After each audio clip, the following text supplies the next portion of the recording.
Coach, just generally, spring's about to wrap up. Just kind of give us an overview of how things are working for your tackles and tight ends. Yeah, I mean, we're still developing, obviously, the change in philosophy and understand that. I think we've gained a good understanding of what we're trying to get done.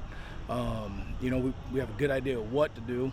You know, and the things we're detailing now are kind of how to do it, right, with what fundamentals and techniques, and then really the intent it takes to be able to do it effectively, especially in this league. So really hammering in the last 2 weeks, really been on how to do it and with what intent we want to execute that job with. Talking about your tackles first, I was watching the scrimmage of the day, and they sure seem to be pretty good at getting down the field on run plays. They just seem so much more explosive off the ball, and more active. And they've done a nice job adapting. You know, we're asking them to do things that they haven't done in the past, and I think you've seen a constant progression in no regards are we satisfied with where we're at, and we're going to keep striving to improve our craft and be able to be versatile players, you know, and move in all directions and help the offense out regardless of the scheme that's called.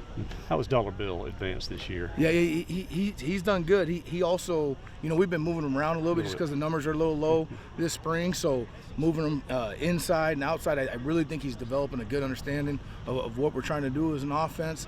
And he's always been out there, being able to play on the edge with his length and stuff like that, and he's got a lot of real traits that we're looking for, and then he's got to be able to use those elite traits that he has, his length, his ability to move his feet. He's got to be able to use those traits to overcompensate for his height and all that, and be able to sink on guys. So really working with him through his fundamentals and techniques to improve his play. It's got to be just a great value to have a guy like Nick Jones back. Oh yeah, and sometimes he looks, you know, he's not really quite built like a tackle out there at times, but man, he overcomes, and we're always working with his weaknesses, his length out there on the edge and all that. But the way he uses his feet, he can overcome some of those weaknesses. So using him out there, I know we experimented a little bit just to kind of develop his understanding of what we're trying to do inside early, and then he's kind of found his role out there at left tackle a little bit. It's been kind of the mesh with Will and his group, and how do y'all kind of combine it all together? And yeah, I mean, I think Will's a great leader,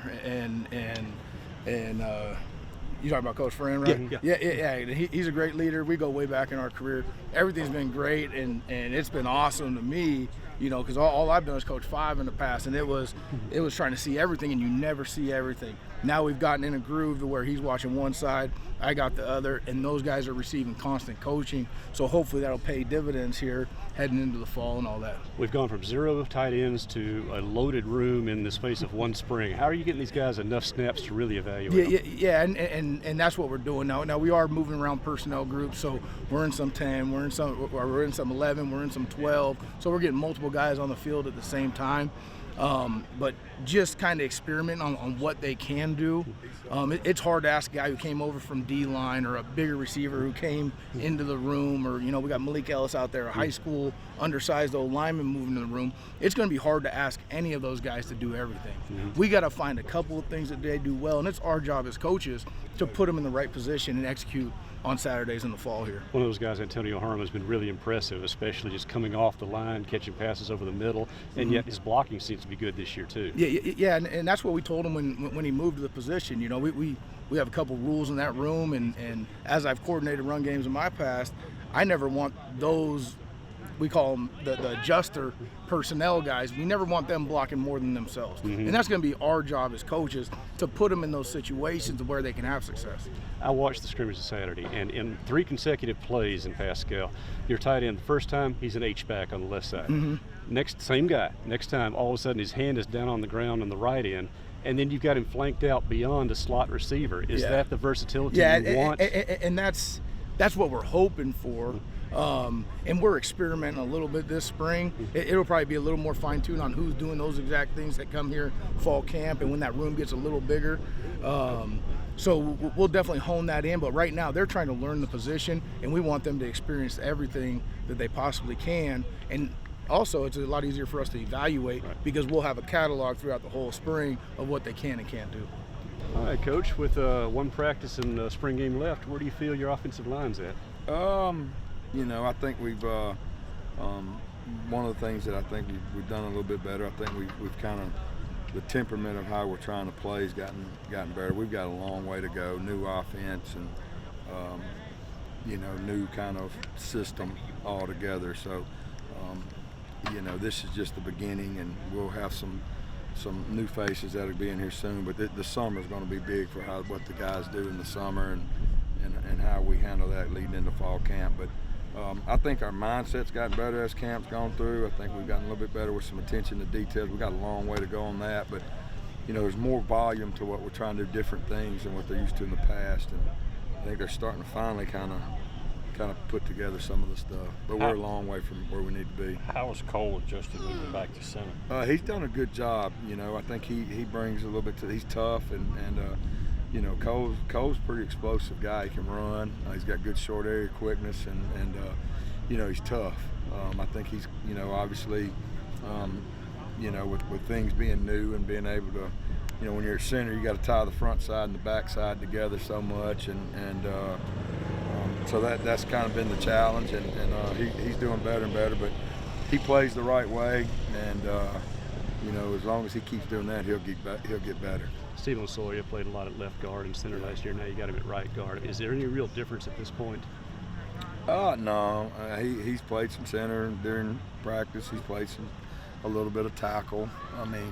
It's you move that far over. So if you know the offense, then you ought to be able to move and play some different things. And obviously there may be a spot you're better at, but until we improve, until we develop, man, there's going to have to be some guys that can play multiple positions, and we're still trying to figure out who can do that. So some of them are going to have to get used to that.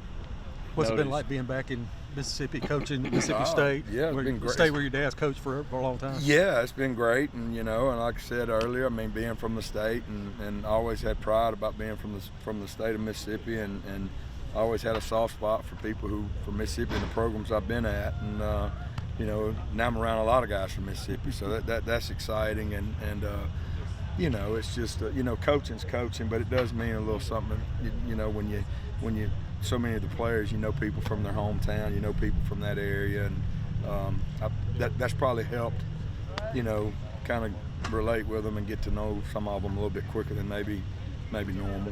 Noticed Cannon Boone's been getting some first-team reps the last couple of days. He's just a redshirt freshman, but how's his progress been? Well, first of all, he doesn't have hadn't had a lot of major mess ups, so he gets kind of to the right people and does something. He's got to get stronger and he's got to continue to develop that. And but he's done some good things, and he's a smart kid, and I think he's got some good football intelligence that helps when it's a new system. He's picked up on things pretty quick. So, when we came in, everybody was starting from zero. So, I think he's kind of taken some of that and done some good stuff.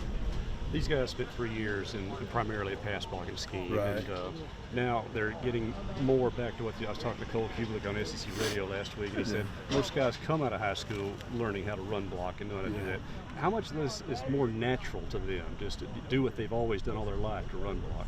I don't know. I think one of the things that's a little bit different is you guys know what the scheme was in the past, and so not only are you learning new plays and new terminology and a higher volume, especially in the run game of things, but you also are running you're having to do it against different looks where there wasn't a whole lot of different looks in the box part for them. So that's kind of been a little bit of the challenge, and that's one of the things we're trying to get them to run off the ball and learn to run off the ball, and that's probably the hardest part. Even though that's more natural what they've done, probably more growing up. It's hard to run off the ball and run off the ball and run off the ball and hit something over and over, and that's not really natural. So trying to get them to do that, and really what they did in the past, the strain was a little bit more on the guys that were rushing the passer. So now the strain is on you a little bit more. So that's been a little bit of an adjustment. So they've had to and we're still trying to learn what the strain's about and what it takes. You talked about having guys that move around. How beneficial is it to have guys like Dollar Bill that's played inside and outside, and a veteran like that? Yeah, and again, it's one of the things like, it kind of fits like a little bit in recruiting too. Sometimes you go to places and guys have been in a program for 3 and 4 years. Well, these guys are like freshmen right now. So like for a recruit, I mean, I don't know why right now wouldn't be a great time to come to Mississippi State, because it's not like anybody has a huge head start on you. So Dollar's an older guy, but right now he's not, because of what we're doing, and that's where this summer comes into play. Dollar's a great kid, and he'll work hard, and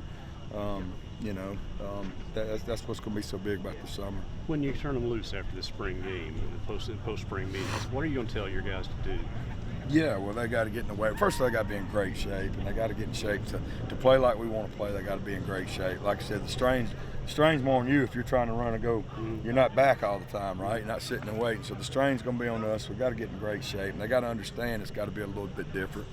So they got to work hard there. But they've got to do the things when we can't be with them. That some of the older players are responsible for getting them in there and running meetings, and then when we can get with them, we got to do a good job of being, getting to what we're going to be doing heading into the season.